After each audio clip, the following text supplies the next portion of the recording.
Assalamu alaikum everyone. Welcome back to another brand new video of TNT Tutorials.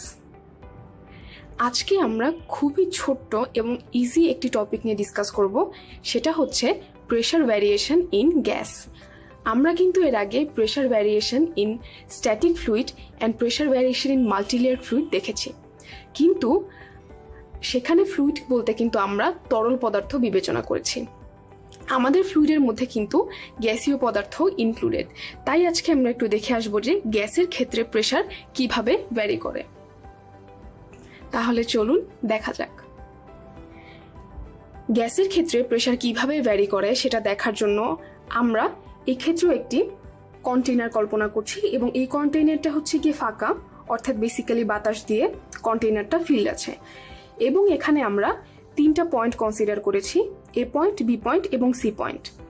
এ এবং B পয়েন্টের মধ্যে height হচ্ছে গিয়ে H1 এবং বি এবং সি পয়েন্টের মধ্যে হচ্ছে হাইট H2। এখন প্রেশারের ক্ষেত্রে আমরা যেই জিনিসটা কনসিডার করি সেটা হচ্ছে গিয়ে রো অফ এয়ার, অর্থাৎ প্রেশারের যে ঘনত্ব is very low compare to liquid or water.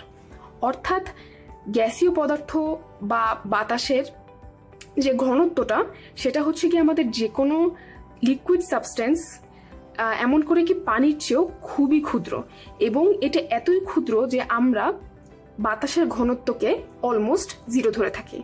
অর্থাৎ আমরা বাতাসের ক্ষেত্রে যে প্রেশারটা পাবো সেটাও কিন্তু অলমোস্ট জিরো হয়ে যাবে।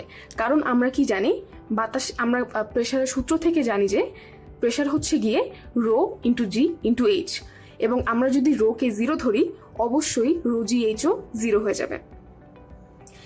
এখন আমরা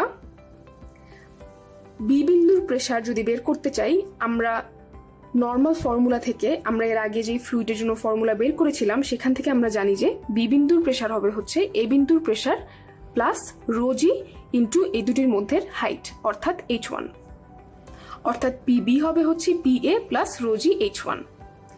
কিন্তু আমরা কিন্তু বাতাসের ক্ষেত্রে রো অর্থাৎ বাতাসের ঘনত্বকে জিরো ধরি, অতএব PB is equals to PA plus zero, অতএব পিবি সমান সমান PA। একইভাবে আমরা যদি রো জি এইচ কে জিরোই ধরি তখন আমরা এটাও প্রমাণ করতে পারবো PB is equals to PC। অর্থাৎ যেহেতু আমরা বাতাসের ক্ষেত্রে বাতাসের ঘনত্বকে খুবই কম ধরি, এটার প্রত্যেকটি পয়েন্ট, অর্থাৎ সেই পয়েন্ট এক্স অ্যাক্সিস বরাবর হোক বা ওয়াই অ্যাক্সিস বরাবর হোক বা জেড অ্যাক্সিস বরাবর হোক, প্রত্যেকটা পয়েন্টে আমাদের একই পরিমাণ pressure. So it is assume that there is no pressure variation in gas or pressure in gas is constant. অর্থাৎ এটা ধরে নেওয়া হয় যে গ্যাসের বিভিন্ন পয়েন্টে, সেটা যে পয়েন্টই হোক, সেটা উপরের পয়েন্ট হোক অথবা অনেক নিচের পয়েন্ট হোক, প্রেশার খুব বেশি ভ্যারি করে না। এই জন্য প্রেশার ভ্যারিয়েশনকে নগণ্য ধরা হয়, যার কারণে বাতাসের ভিতরে সব পয়েন্টেই প্রেশারকে সেম ধরা হয়। এখানে আমাদের কিন্তু খেয়াল করার মতো একটি বিষয় আছে, সেটা হচ্ছে the value of rho air is not actually zero, rather we are neglecting it, but if the value of rho air is mentioned in the question we have to consider it.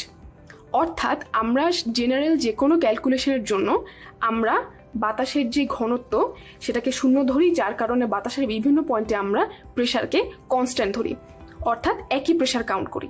কিন্তু যদি কোয়েশ্চেনে আমাদেরকে বাতাসের specifically pressure mention করে দেওয়া থাকে তখন আমরা কিন্তু সেই প্রেশারটা কনসিডার করব। তখন আমাদের কিন্তু ফর্মুলাটা এরকম হবে না, তখন কিন্তু আমাদের এখানে জিরো বসবে না। রেদার আমরা ফ্লুইডের জন্য যেই অ্যাকচুয়াল ফর্মুলাটা আমরা ইউজ করি, যে কোনো বিন্দুর প্রেশার হচ্ছে গিয়ে, অর্থাৎ আমরা ধরে নিই বি বিন্দুর প্রেশার হচ্ছে এ বিন্দুর প্রেশার প্লাস রো জি H1, তখন বাতাসের ক্ষেত্রেও সেম ভাবে কনসিডার হবে, যদি আমাদেরকে স্পেসিফিক্যালি বলে দেওয়া থাকে কনসিডার করতে। আর তা না হলে আমাদের বাতাসের ঘনত্ব কনসিডার হবে না, যার কারণে বাতাসের প্রত্যেক বিন্দুতে আমাদের প্রেশার কনস্ট্যান্ট থাকবে। এভাবেই আমরা বুঝতে পারলাম যে বাতাসের মধ্যে বা গ্যাসের মধ্যে প্রেশার ভ্যারি করে। অর্থাৎ আমাদের এখানে প্রেশার ভ্যারিয়েশনটা আমাদের তরল পদার্থের মতোই হয়, কিন্তু ঘনত্ব শূন্য দেখে শেষ পর্যন্ত প্রত্যেক পয়েন্টের প্রেশার আমাদের সেমই বের হয়। That's all for today. Thank you for listening, and don't forget to subscribe to TNT Tutorials and give this video a thumbs up.